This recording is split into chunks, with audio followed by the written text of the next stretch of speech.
Hi అండి, welcome to my channel. ఈరోజు మేము చికెన్ దమ్ బిర్యానీ చేయబోతున్నాం. ముందుగా దానికి కావాల్సిన ఇంగ్రీడియంట్స్: చికెన్ క్లీన్ చేసి పెట్టుకోవాలి, అలాగే టమోటా, కొత్తిమీర, పుదీనా, ఆనియన్స్, బిర్యానీ స్పైసెస్, కారం, ధనియాల పొడి, అల్లం వెల్లుల్లి పేస్ట్, పెరుగు, నిమ్మకాయలు 2, అలాగే గరం మసాలా. ఇప్పుడైతే స్టవ్ పైన ఆయిల్ పెట్టుకొని దాంట్లో అయితే కొద్దిగా హీట్ అయిన తర్వాత బిర్యానీ స్పైసెస్ వేసుకొని ఇది కొద్దిగా ఫ్రై చేసుకోవాలి. అవి కొద్దిగా ఫ్రై అయిన తర్వాత దాంట్లో అయితే ఆనియన్స్ వేసుకొని ఇవి బాగా బ్రౌన్ కలర్లో వచ్చేలాగైతే ఫ్రై చేసుకోవాలి. ఆనియన్స్ అయితే బ్రౌన్ కలర్లో వచ్చే లోపల మేమైతే ఈ వాటర్ అయితే ఇంకో స్టవ్ పైన అయితే పెట్టుకోవాలి. వాటర్లో కొద్దిగా ఉప్పు, అలాగే బిర్యానీ ఆకు, యాలక్కిలు, పుదీనా వేసి బాగా బాయిల్ చేసుకోవాలి. అలాగే కొద్దిగా షాజీరా కూడా వేసుకోవాలి దాంట్లో. ఇలా బాగా బ్రౌన్ కలర్లో వచ్చిన తర్వాత అల్లం వెల్లుల్లి పేస్ట్ అయితే వేసుకోవాలి. ఇది వేసుకొని బాగా పచ్చివాసన వెళ్ళేంతలాగా ఫ్రై అయితే చేసుకోవాలి. అది పచ్చివాసన వెళ్ళిన తర్వాత టమోటా అయితే వేసుకోవాలి. టమోటా వేసుకొని ఇది కూడా బాగా ఫ్రై చేసుకొని బాగా మగ్గనివ్వాలి కొద్దిసేపు. అవి కొద్దిగా మగ్గిన తర్వాత కొత్తిమీర, పుదీనా అయితే వేసుకోవాలి. వేసుకొని ఇలా బాగా అయితే కలుపుకోవాలి. టమోటా బాగా మగ్గిన తర్వాత అయితే కారం వేసుకోవాలి రుచికి సరిపోయినంత.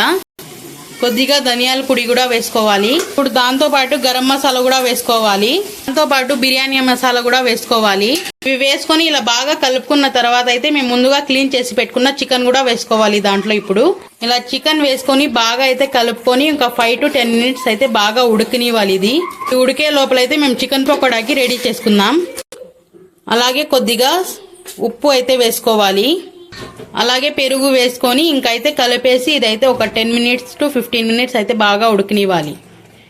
ఇది ఉడికే లోపల అయితే ఇంకా చికెన్ పకోడాకి అయితే రెడీ చేసుకుందాం. అప్పుడే చెప్పాను, అప్పుడే ఇవి మర్చిపోయినాను, అందుకైతే ఇప్పుడు వేస్తా ఉన్నాను. అలాగే దీంతో పాటు ఒక నిమ్మకాయ కూడా వేసేయాలి దీంట్లో, పిండి వేసి రసము. ఇంకా దీనిపైన అయితే ప్లేట్ వేసేయాలి. చికెన్ పకోడా అయితే కలుపుకున్నాము. దీంట్లో ఏమేమి వేసుకోవాలంటే ముందుగా చికెన్ అయితే క్లీన్ చేసి పెట్టుకోవాలి. అలాగే దాంట్లో కొంచెం అల్లం వెల్లుల్లి పేస్ట్ వేసుకోవాలి. ఒక కోడిగుడ్డు అయితే వేసుకోవాలి. అలాగే కారం, chicken 65, chicken masala powder, cornflour powder, ఒక నిమ్మకాయ, కొద్దిగా సాల్ట్, రుచికి సరిపోయినంత సాల్ట్ వేసుకొని కలిపి పెట్టుకోవాలి. ఒక 1 hour ముందే మేము ఫ్రై చేసుకుంటే 1 hour ముందే కలిపి పెట్టుకోవాలి. అలాగే ఒక 5 నుంచి 6 మిరపకాయలు కూడా మిక్సీ పెట్టి వేసుకోవాలి. దీంట్లో టేస్ట్ అయితే వస్తుంది అది వేసుకుంటే, పచ్చిమిర్చి.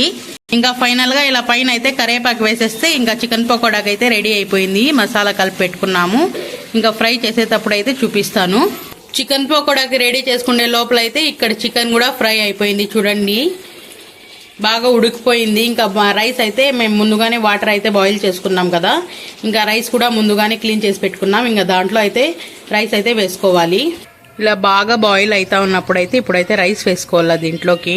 ఇలా రైస్ వేసుకొని అయితే ఇలా బాగా కలుపుకోవాలి. ఇప్పుడు దాంట్లో సాల్ట్ ఒకసారి అయితే చెక్ చేసుకోవాలి. చికెన్ పైన వేసుకొని ఇలా ఇప్పుడైతే ఇది దమ్కి పెట్టేయాలి. ఇలా దమ్ పెట్టేటప్పుడు దానిపైన ఏమన్నా వెయిట్ పెడితే చాలా భిన్న అయితే దమ్ అయిపోతుంది. ఇంకా అంతే, ఒక 1/2 hour అయితే దమ్కి పెట్టేయాలి. ముందుగా ఇలా కడాయి పెట్టుకొని దాంట్లో ఆయిల్ వేసుకొని ఇది హీట్ అయిన తర్వాత ముందుగా కలిపి పెట్టుకున్న ఇది చికెన్ పకోడా అయితే వేసుకోవాలి దీంట్లోకి. ఇలా ఇది వేసుకున్నాక లో ఫ్లేమ్లో అయితే కాల్చుకోవాలా. లో ఫ్లేమ్లో కాల్చుకుంటేనే బాగా ఫ్రై అవుతుంది. చూసారా, చికెన్ పకోడా అయితే రెడీ అయిపోయింది. దాంతోపాటు బిర్యానీ కూడా దమ్ అయిపోయింది. ఇప్పుడైతే చూసారా, బిర్యానీ కూడా ఎంత బాగా దమ్ అయిపోయిందో. ఇవన్నీ మా కోసం అయితే కాదండి, మా హస్బెండ్ వాళ్ళ చెల్లెలు ప్రెగ్నెంట్ అని అమ్మాయి కోసం అయితే చేసుకొని వెళ్తా ఉన్నాం. ఇంకా ఏమేమి చేసామో చూపిస్తాను. చూసారా ఏమేమి చేసినామో: బిర్యానీ, చికెన్ పకోడా, దాంతోపాటు పెరుగు చట్నీ, దాంట్లో చింతకాయ చట్నీ, అలాగే రవ్వ లడ్డు, గులాబ్ జామున్, ఫేనీలు అయితే చేసినామండి. దీని రెసిపీస్ కూడా వీడియోస్ తీసినానండి. దీని రెసిపీస్ కూడా వీడియోస్లో పెడతాను, చూడండి.